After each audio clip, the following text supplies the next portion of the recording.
Hi, I'm John Jack Rogers, and this is Emmett Skilton. We are here in the Irene Gilbert Theater at the Stella Adler Academy of Acting and Theater on Hollywood Boulevard in Los Angeles, California. We're going to talk to Emmett for a little while about many things. He's from New Zealand. He went to Torquay. He was in Almighty Johnson's. Got lots of stuff on the agenda today. Lots of stuff. And a lot of stuff. Swimming today. pools, martinis, Cadillacs, Yep. Elvis Presley. So let's talk for a minute about the show that you're on, The Almighty Johnsons, which is still on Netflix. Yes, it I'm is. watching it, and FX, right? Sci-fi. Sci-fi. Yeah. So it's just finished its second season on Sci-fi, I believe, and the whole 3 seasons are on Netflix, which is pretty cool. And we just got Netflix in New Zealand as well, so Awesome. it's going to do another big resurgence in New Zealand, I'm which surprised is it wasn't on that awesome. before. No, we didn't have Netflix in New Zealand. We're a little bit slow. Oh, you just you got. know. I thought you meant the show just. No, got we Netflix. just got Netflix. Oh, Like wow. it's huge in New Zealand. Oh. So the show itself was kind of what actually brought me here.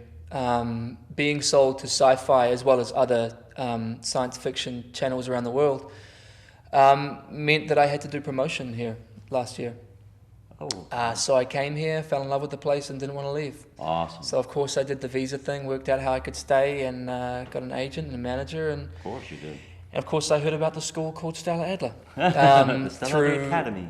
Stella Academy. Yeah. So what we in New Zealand we have a drama school called Toi Whakaari, which is where I went, and we had already had a few people go to Toi, and then spread out to America and come to schools like this one. So yeah, like Cam Jones and Frith, who was a year. Yeah. 2 years below me, Amazing. actually, so she's done it more recently. Amazing. Yeah. But what I heard about this school was it's about imagination, you know, and I am not good with my imagination. I'm the kind of person who walks into a room and goes with my gut, sees what happens at the time. And so the show, The Almighty Johnsons, for me was my first introduction to acting. And at Toi Whakaari, we didn't do a lot of imagination work. So my stuff with Axel was based a lot on, obviously I did my preparation and did my best to research who he was and Norse mythology and things like that. But Cool. I didn't quite understand that you could imagine these worlds and have them so full inside you that when you're in a scene, it all comes naturally. Beautiful. So when I heard about Toi Whakaari, when I heard about the students from Toi Whakaari going to Stella, I did my research and found that that's probably the school that I need to go to be honest. Great. And being here in America for almost a year now, I finally just had time to do my first term here. And to me, the whole process here is obviously about imagination, but it's about bringing a world to life without putting you in any place of risk. Internally, if you will. Right. You know, you're always sacrificing something, but it's not imagining the day your mother died. Right. Or it's not imagining the day that your dog got run over in front of you, because that right. hurts us. Right. You know, those are the things from our memory that are painful to us. Right. And I mean, Tim would call them formative moments. I'm sure you would, and so would Stella. Yeah. But we can make our own, which is the beauty of that. Beautiful. We can create formative moments in a classroom that are so truthful and so real for us, and already you have a character. You're not trying to put something on top of what you already are. You're not trying to fake something or pretend something. You're just going deep with a story that you've created, and from there you're coming out with an incredible work that you kind of didn't see coming. So for me, and knowing that process and not having a chance to go to school yet, I did my research as much as possible through books.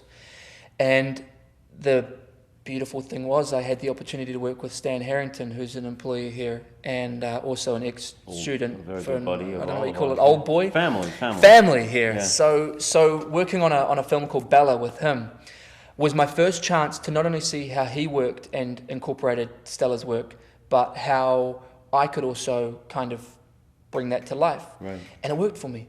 Without having gone to the classes yet, it was already coming to life, and it was something I was being drawn towards. And Bella itself is a very heart-wrenching story at the best of times, and being one of the characters in it. And without going too much into detail, your family is extremely dysfunctional, and your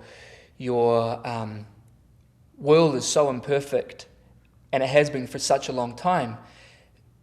I come from a place where it's all good, everything's pretty good. My parents aren't together, and I have had deaths in the family, all this kind of stuff, but nothing can prepare you for what Bella was, right, if you will. And of course, I was never going to use any of my own experiences in it because I feel unsafe in that. So, like I say, I started to incorporate that into my work, and knew that I had to come to the school. After finding that it worked, even in those small little moments, that it was really, really working. And most of the actors in that film, Stan casts himself, and others, Yes. of course, are May Quigley Goodman, May teaches you. She does. You were surrounded by a lot of stellar people. And the beautiful thing about the way Stan works is he casts from, because his stories are so from himself, he also casts from his gut. Yeah. And knowing someone is right for the role or wrong for the role is something that's already, he doesn't need to audition someone in a sense, he needs to get to know them and understand whether they can tell that story as best as possible. Well said. Which brings me back to my work with Tim in this term, Tim McNeil, obviously. Because he will always say, what does this character need? Or sorry, what does this actor need to play this character? Or what does this character need to tell the story? And so it's about finding the depths of what your character has to have experienced or will have inside them that can tell the story. For example, they need to have the sorrow of a lost loved one. They have to have the joy of a great job. They have to have the anger of a next door neighbor who is constantly banging on the wall. Whatever it might be, right. You need to have all those elements in there. And I think the way Stan works is that he gets to know you and understands whether you can achieve that role.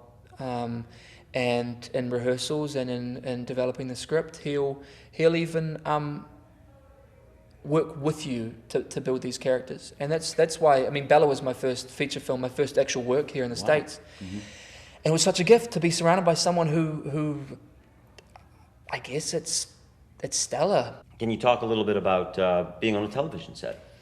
Oh yeah, of course. Being on a TV set is quite different from film, theatre, class completely, in that, particularly in New Zealand where we were shooting, we were filming about 10 minutes a day. So we're aiming to make a full episode in about 7 days, which is fast, and it's the kind of environment where it's reasonably unrelenting. You said you're shooting 10 hours a day? Is that what you said? Sorry, did I say hours or minutes? You said minutes. Yeah, we're shooting 10 minutes. So we're aiming for 10 minutes of product a day. Of usable product. Yeah, usable. I understand. I see. Film talk, it seems. Yeah, so what we're aiming for is to get 10 minutes of footage that will be in an episode a day. Right. And that's fast. That's a lot of, that's 2 or 3 takes per setup, and you don't have a lot of time to prepare. A lot of the rehearsals that we do are off set, right? And then we come to the day and we're doing, in New Zealand we do 10 3/4 hour shoot days, and my character in particular, I was the lead, like you said, and I was in about 80% of the scenes. Yeah, so for me, I got to do my homework at home. Obviously, some people come to set and then learn their lines, but I was learning 2 scripts at a time, and then you get the next 2 scripts while you're still shooting those ones. It's crazy. But the beautiful thing is if you do your homework, there's so much freedom in that. And it was my first pro gig. I had to work my ass off on it, and I did. And what I found was that when you're working on set in that fast way, there's only a few moments where you can actually step back and get a breather or get your mind right for the role or the character or the situation at hand. You got to plug in quickly. Really quickly plug in. And it's often, because it's so fast and it's so demanding at times, you can forget where you are in a lot of senses. But for me, I would step away for those moments that I had and just connect to what I was doing. Cool. And there's 50 different people on set that have their own different jobs to do. Yeah. But at the same time, it's so fun, and everyone is working together to make this Make it incredible great. product. Yeah. You know what I mean? And I love that you said you did your homework, because one thing I've always told myself as an actor is technique as well. It's homework. It's not completely. on the set work. And it's even going into an audition, you know. Yeah. You can't just know the lines. And that's one thing that I'm learning here at Stella. I've always known it, but with Stella they're teaching you specific techniques that you can use, right? Cool. So Yeah. I mean, the next film I work on, I'm absolutely going to be plugging in with Stella's style. Well, with all you've learned, I mean, one of the great things I always thought about Stella is she never demanded you forget what you know. You're just adding to your toolbox. Oh, completely. Yeah. No, it's always on top of what Yeah. I've already worked on and what I've already developed. Because Yes. there is no one technique that anyone will go by. Right. And for me, I've got technique that works for me and technique that doesn't. And it's about sort of just building up that toolbox, putting those tools on the shelf if I'm Right. not ready for it that time, or obviously something's going to be more useful depending on the job, depending on how demanding or the theme of it. Comedy is very different from a tragedy. Yeah. But essentially, you're still using your own Absolutely. toolbox, and True. Absolutely. you know, Well said. Stella Adler Academy is where you get the next one. So, yeah.